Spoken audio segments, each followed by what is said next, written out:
It wasn't my business, after all. I didn't own the island any more than anyone could. I just used it when I was there, and it was there. I began to feel very good that someone else used it to stop out of the storm and work on their gear. I couldn't say I owned the house either, at least not the individual parts. Many of those parts had been with me for quite a few years, but they usually changed places every time the house came back to the island. And if they didn't have a fixed place, they didn't need a fixed owner. And it was true that many of those parts I had just borrowed from the water not so long ago, like that spar.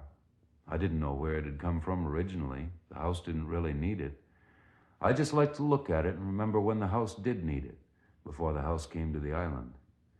If these people had a need for it now, they should have it.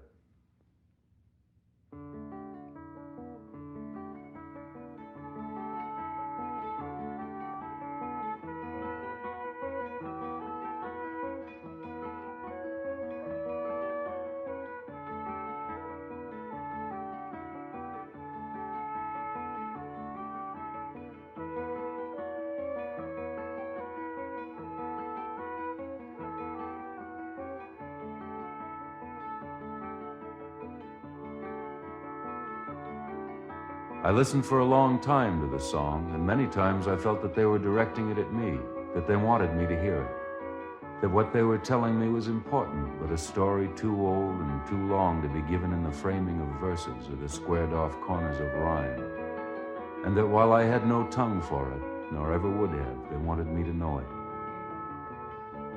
So then, while the day blew on from gray to gray, I curled up under the tide ledge and listened and watched and tried to understand. I know I slept again because I dreamed of the winter of the sea. I remember that. I dreamed that the song changed its flow and direction many times. And I dreamed that some of them came to where I was sleeping and spoke to me long and carefully in a language that is not yellow and red and brown like ours, but cold and silver